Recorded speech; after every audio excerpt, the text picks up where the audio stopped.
Hello guys, and welcome to a new video from MC Urban Exploration, and today's video is going to be a little bit different. We're here in Whitby at the moment. As you can see, we've got Whitby Abbey behind us, and we're surrounded by the North Yorkshire coastline, and this coastline is an early Jurassic coastline. Yes, very much so, and it's famously known for its fossils, its jet in this area as well as inland as well, but we are here with a difference. Yeah, the difference today is this coastline has a sinister past, and quite a few ships have shipwrecked off the coast here, and we're going to be taking a look at 3 of those today when the tide goes out, aren't we, Neil? Yes, it's on its way out now. It should be peaking around 1 p.m. our time, and we're going to get down there onto the bedrock and take it up close and personal. Yeah, and hopefully you'll be able to see the wrecks themselves, won't they? Yep, followed with your expertise of narration. Yes, we'll do a little bit of narration over this as well. Okay. Yep, with a few fans watching in the background as well. Yeah. Hope you enjoy.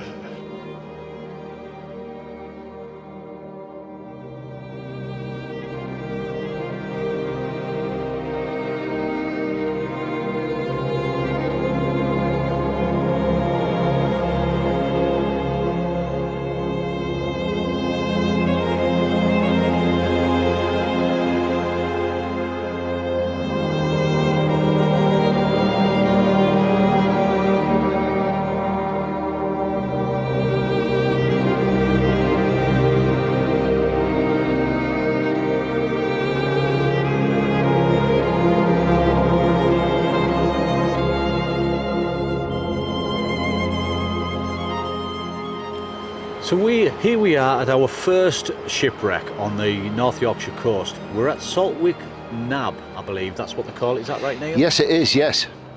So back in 1976, my family and I had come here for a holiday, and this was one of them August months where the gales were really bad. We were staying up on a small location called Stoopcross Caravan Park, and I remember the caravan shaking with the harrowing wind overnight. The next morning when we woke up, we had a lovely sunny day like this, and we all got dressed looking the same as a family of 5 would, and we come down onto the beach of Saltwick Nab, and as we made our way over to where this large shale standing rock still stands now, we discovered a huge fishing trawler which was sat exactly here on its side, and we do have a picture of it which Paul can put up now. Put it up now. And this is my father. He wanted his photo took next to it.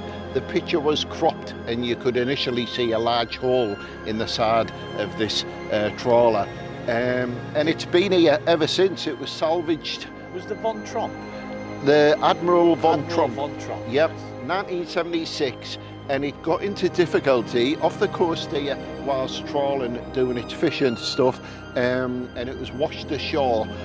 What it hit, or whether it just rang aground here, I'm not quite sure, but we will relay the initial narration over the top, covering any history we miss. Yeah, I'll be doing some narration for you, but yeah, this is one of the first shipwrecks we're going to be doing. It's 3 today? Yes, we're moving towards Whitby from this location, where we're going to cover 2 very important ships. Very important ships in history. Leave that detail till we get there to keep you guessing. So we'll get the drone up now, we'll show you the location we're at, and then it just gives you an insight of where we're at.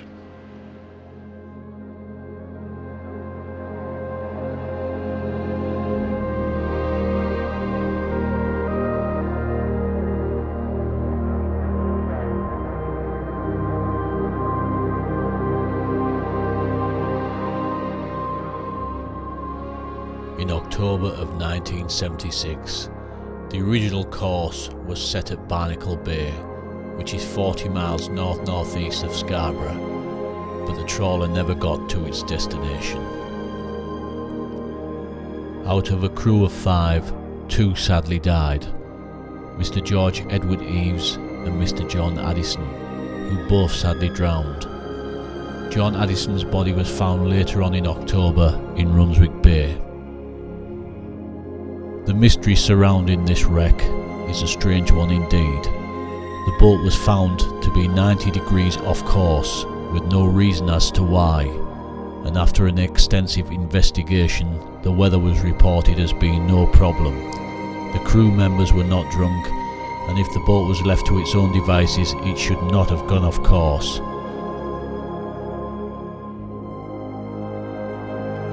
We will never fully understand why this happened, and the only person that would have been able to shed some light on this was John Addison. And as you know, he sadly passed away during this event.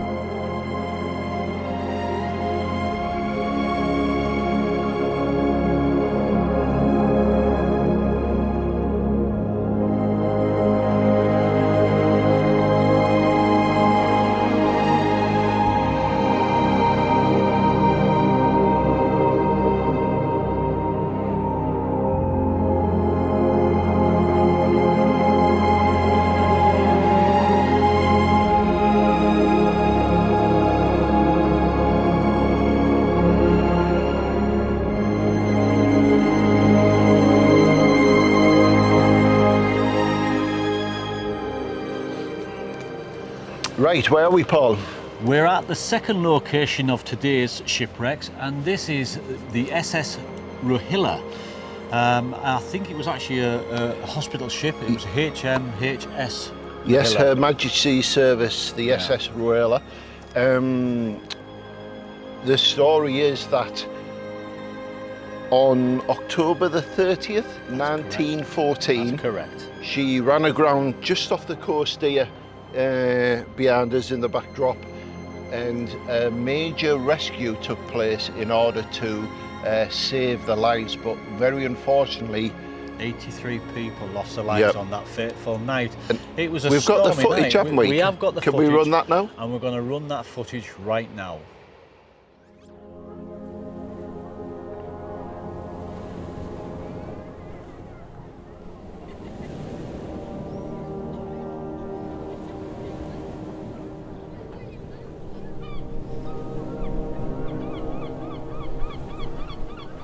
The SS Rohilla was built by Harland and Wolff in Belfast. It was originally built as a passenger and cruise liner, and after a launch the Rohilla entered the London to India service, operating from Southampton to Karachi. After being requisitioned as a hospital ship, the Rohilla was adapted to accommodate her new role. The ship was equipped with 2 operating theatres complete with X-ray appliances. Based temporarily in Scapa-Flow, the ship left shortly after, bound for Dunkirk on a route that would take her down the east coast, and the captain hadn't navigated the North Sea before and had to contend with German submarines and mines scattered around the coastline. Under wartime restrictions, the crew had to navigate their route using dead reckoning for navigation. Wartime restrictions meant that navigation lights were turned off, navigation signals were muffled, and the poor weather did little to help them keep an accurate course. At 4:10 in the morning on Friday the 30th of October 1914, there was a terrifying shudder as the ship hit the rocks at Saltwick Nab at full speed, with 229 persons on board. Although the ship was grounded only 600 yards from the shore, the weather made any rescue attempt perilous. Within minutes the Coast Guard fired off the explosive maroons, alerting the town to the unfolding drama. Miss Mary Keziah Roberts was a nurse and one of 5 women stranded aboard the ill-fated vessel. She was unfortunate to have been aboard the Titanic as it foundered. She later described the sinking of the Rohilla as being more harrowing than that of the Titanic. Despite the courageous attempts of a total of 6 lifeboats under severe conditions, of the 229 crew, doctors and nurses, originally on board only 145 survived. In total, 85 doctors were killed. Bodies of the unlucky souls from the Rohilla were washed ashore and collected by the townsfolk. Many of the crew were never found. It was clear from advances in shipbuilding and vessels of that era that a new breed of lifeboat was needed, and shortly after the loss of the hospital ship, Whitby's now outdated rowing lifeboat was replaced with a motorboat. So you'll have seen that footage, and it's quite saddening really to watch it back in it. It just goes to show that no matter who you are here on this earth plane, when disaster strikes, you just down tools and get involved, as you've just seen there in that footage. And this isn't its final resting place here. This is where it's eventually be washed as it's broken up. Yeah. But that took place out at sea there, some very metres off the coast, where even the lifeboat got smashed up trying to rescue it. Well, it did. They brought it across the sands, and it got damaged during That's transit, right. but they still managed to save so many lives in it before That's it right. eventually broke up. Yep. But yeah, that's the SS Rohilla, and actually not too far from it is our third one, and you can actually see it from this location. Probably just in the backdrop, and it's sticking out of the concrete just there. Now the word concrete is the clue. Yeah.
So here we are at the final ship of the day, and this was known as the MVcrete Block.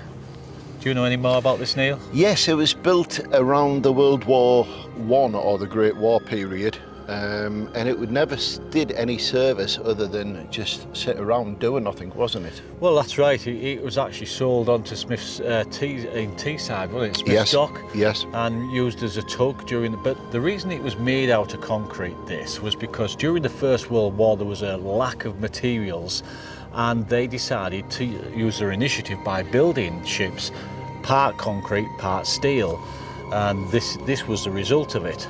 But Yeah. it was used up until the 1930s, where it was then sailed from Smith's Dock Yep.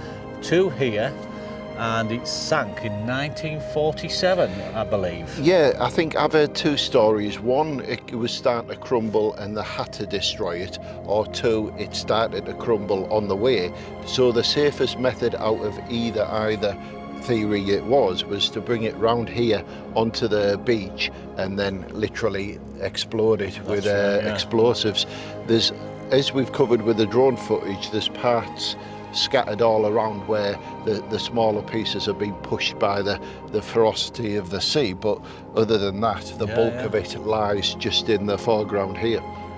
So I mean, that was three ships actually not too far from each other. Yep, You that's know, right. That's pretty Yep. bad. Three ships. I mean, one, the Rohilla, which we did prior to this one, you know, that lost quite a lot of souls, didn't it? 83 Yes, souls. 83 lost souls, alive, yep.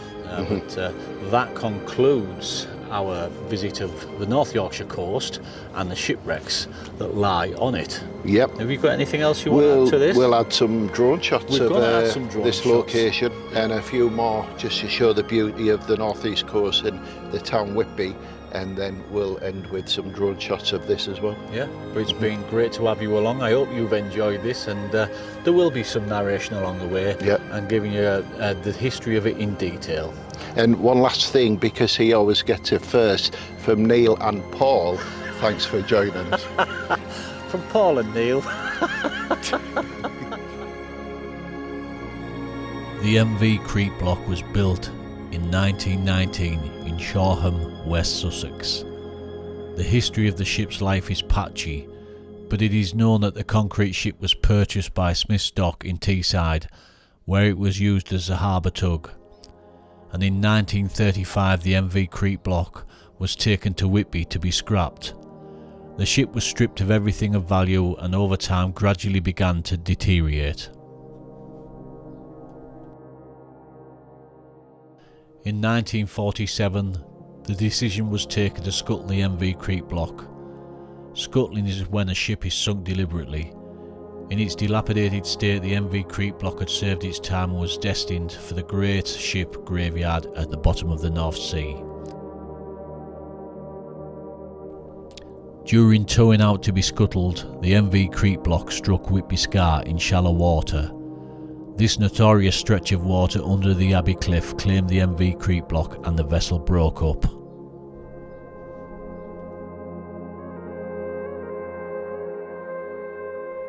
In a desperate attempt to clear up the debris of the cursed ship, the MVcrete Block was blown up with dynamite.